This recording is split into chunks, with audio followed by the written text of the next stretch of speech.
Tidak lama lagi bangsa Indonesia akan memperingati Hari Kemerdekaan Indonesia yang ke-78. Tentu hari lahir bangsa Indonesia pada tanggal 17 Agustus tahun 1945 merupakan hari yang sangat sakral bagi bangsa Indonesia. Nah, karena tidak lama lagi kita memperingati Hari Kemerdekaan, kita akan membahas pahlawan nasional Indonesia dan pahlawan Malaysia. Kebetulan sekali Malaysia baru-baru ini memperingati Hari Pahlawan pada tanggal 31 Juli ditandai dengan dibangunnya Tugu Pahlawan di Malaysia. Tugu Pahlawan ini untuk memperingati berakhirnya masa darurat di Malaysia dan memperingati tentara Inggris yang gugur dalam Perang Dunia Pertama dan Perang Dunia II. Hari Pahlawan ini dahulunya kita dikenali juga sebagai Hari Peringatan atau Remembrance Day. Ianya telah disambut di negara-negara bekas Commonwealth sejak daripada selepas Perang Dunia Pertama. Ini adalah bagi mereka untuk memperingati anggota bersenjata mereka yang telah gugur suatu perang. Inilah yang menjadi kontroversi, pasalnya tanggal 31 Juli yang katanya memperingati Hari Pahlawan hanya untuk memperingati tentara Inggris yang gugur di masa darurat Perang Dunia Pertama dan II. Di masa darurat ini, peran tentara Inggris sangat besar. Maka jangan heran kalau patung prajurit Inggris dibangun di Malaysia untuk memperingati Hari Pahlawan Malaysia. Dalam konteks buku sejarah kita pada ini banyak lompang, sangat banyak lompang. Bila saya kaji, saya perhatikan apa masalah dalam buku sejarah ni. Yang ahli sejarah bila tulis, dia tidak lengkap, dia tidak sampai. Walha di luar sudah bincang, darurat di sana sudah bincang, dia bukan sebab komunis. Sarjana Barat Frank Furedi dia kata darurat ni sebenarnya untuk kelompok agama. Kita sedar atau tidak masa darurat diisytiharkan, mula-mula British angkat adalah golongan agama. Burhanuddin Al-Hami, Abu Bakar Al-Bakir, dia tak angkat yang tu dulu. Yang tu komunis tak? Dia bukan komunis, tapi dia dituduh komunis. Kenapa dituduh komunis? Kerana istilah public relation, supaya negara dunia akan tengok, oh komunis, okey tak apa, teruskan.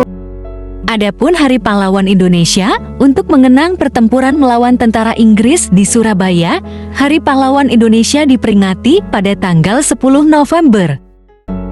Nah, jika membahas tentang perjuangan, tentu akan mengarah pada karakter sebuah bangsa, bangsa pejuang, bangsa petarung, dan bangsa pekerja keras. Kaum Melayu Malaysia selalu mengembar-gemborkan propaganda konsep alam Melayu. Konsep alam Melayu ini merupakan konsep geokultural yang akan mengaburkan kebudayaan nasional Indonesia, termasuk bahasa. Artinya konsep alam Melayu ini tujuannya untuk melabeli budaya dan bahasa Indonesia secara keseluruhan. Tentu tujuannya agar mereka terlihat sama seperti bangsa Indonesia. Konsep ini merupakan konsep yang berusaha menyamanyamakan antara Indonesia dan Malaysia. Padahal karakter bangsa Indonesia dan karakter kaum Melayu Malaysia sangatlah berbeda. Kaum Melayu Malaysia bukan bangsa pejuang yang berani mengusir penjajah, bukan bangsa petarung yang berani melawan segala bentuk penindasan, bukan pula bangsa pekerja keras, kerjaan mereka cuma main klaim hasil kerja keras bangsa lain. Masalahnya pada saat masa darurat itu, tentara Inggris bukan hanya membumi hanguskan komunis, tapi juga membumi hanguskan para pejuang murni Malaysia. Tokoh-tokoh pejuang Malaysia dipenjara dan diasingkan oleh Inggris. Dan kerajaan-kerajaan Melayu di Malaysia hanya diam tanpa sepatah kata pun membela para pejuang Malaysia yang berani melawan kolonialisme di Malaysia. Sebenarnya para pejuang yang mereka bumi hanguskan itu merupakan tokoh-tokoh yang pro Soekarno. Sementara Hari Pahlawan di Indonesia untuk mengenang pertempuran pejuang bangsa Indonesia melawan tentara Inggris. Peristiwa itu ditandai dengan terbunuhnya Brigadir Jenderal Malabi, seorang pemimpin tentara Inggris untuk Jawa Timur yang dibunuh oleh pemuda Indonesia.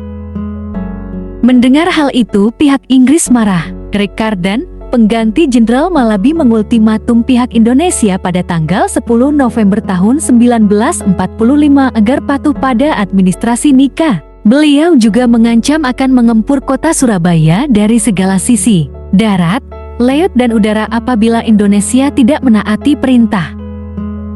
Mereka juga mengeluarkan instruksi yang isinya, semua pimpinan bangsa Indonesia, tokoh-tokoh pejuang dan pemuda Surabaya harus datang pada tanggal 10 November tahun 1945 pada tempat yang sudah ditentukan pihak Inggris.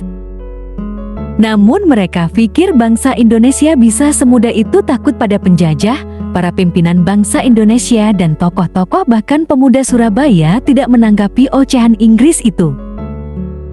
Jadi kesimpulan dari narasi ini, kita bisa membedakan mana bangsa pejuang, bangsa petarung, dan bangsa pekerja keras.